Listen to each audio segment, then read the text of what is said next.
room. Oh wait, she was not in her room, she was on a mission. She remembered what happened the day before and remembered hugging Naruto. She squealed and held her face in self-embarrassment. I hugged him. She rolled around on the bed until she fell to the floor, which snapped her out of the love trance. She got up and got ready for the day. Next door, Konohamaru and Sasuke were forcefully shoved off their beds thanks to two Narutos. Get the hell up, twerps. Sasuke and Konohamaru groaned as Naruto crossed his arms and glared at the two boys, sprawled out on the floor. That's it. Suiton Suiriuda no Jutsu. Two miniature water dragons splashed onto the faces of the two boys, who both jolted up, rubbing the water off their face. What the hell was that for? Naruto Waiaro. The two boys yelled as Naruto made a beeline to the kitchen, giggling with glee like a little girl. Breakfast was chaotic as Sasuke and Konohamaru tried getting revenge on their sensei, only to be tied up to their chair. Sakura was trying to act as mediator between the three boys. Tsunami was chuckling at the four teenage ninjas. Tazuna was grumbling as he read the newspaper. Sakura stopped short when she noticed something on Naruto's leg. Naruto-sensei, what happened to your leg? My kami, it's bleeding. We gotta heal it. Naruto looked down to see his leg. It had a 6-inch gash going diagonal from his thigh. Oh right, I got that from last night. Konohamaru interrupted his thoughts. Naruto-sensei, how did you get that wound? I'm sure you didn't get it from Zabuza. It wasn't there yesterday. Naruto awkwardly shifted away, looking to the side. I was just doing stuff. More like taking out thugs and low-rank Nukenin. Maybe a bit more. Sakura got up from her seat and approached the retreating Naruto. Doesn't matter. Now I may not be the best medic Nin right now, but I picked up a few tricks from my mom. I can give you first aid before it infects. And now Sakura-chan. That's not necessary. I'm sure the fox dash crap. Naruto cut short before he revealed anything about the Kyuubi. Fox. I heal quickly. Uzumaki blood? Tazuna's eyes widened. Uzumaki, you say? Yeah. Are you part of the Uzumaki clan? Are there survivors? Yeah. Me and my mom, Uzumaki Kushina. Kushina-chan. The heiress. Whoa, my mom's an heiress? Konohamaru interrupted the conversation. Don't change the topic. The real question is, how the hell did you get a wound like that? It wasn't there before. HN. Guys, it's only a flesh wound. I'm sure I got it from, I don't know, a stray branch. HN Naruto. Branches don't cut pants and flesh that cleanly. It looks like a wound from a kunai. What exactly were you doing last night? Tazuna whispered loud enough so the whole table could hear. Busted.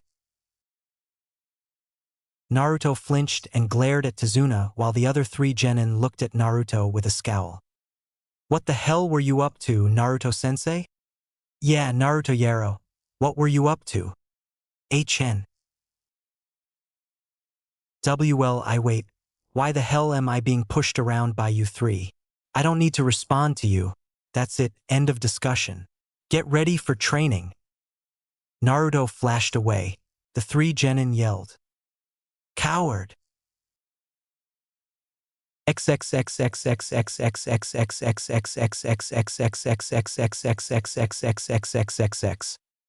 Thanks to the antics of the three genin earlier, Naruto had pushed their training to the limit.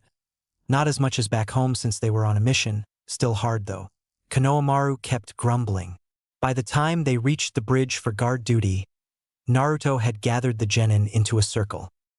Team 7. I have some pretty important news that I need you all to take very seriously and calmly. The three genin gulped. I believe that Momochi Zabuza is still alive. Konohamaru screamed. What? Naruto clamped his hand over Konohamaru's mouth to shut him up. I told you to take it calmly, not shout out to the world. Quiet. Now where was I dash? HN. But how did he survive? Wasn't there a Hunter Nin? That's what the enemy wanted us to think. The Hunter Nin was probably on Zabuza's side. Sakura continued. Naruto-sensei brings up a good point. Most Hunter Nin carry larger weapons that inflict more damage to ensure that the Nukenin is dead and in a sense, requires less skill. This specific Hunter Nin used senbons. Senbons require lots of accuracy and probably immense skill, and if the accuracy isn't good, well, senbons don't have much damage. The body has lots of pressure points too dash. Points around the neck that can inflict a near-death state. And that, my little genin, is how the fake Hunter Nin fooled us into thinking he killed Zabuza.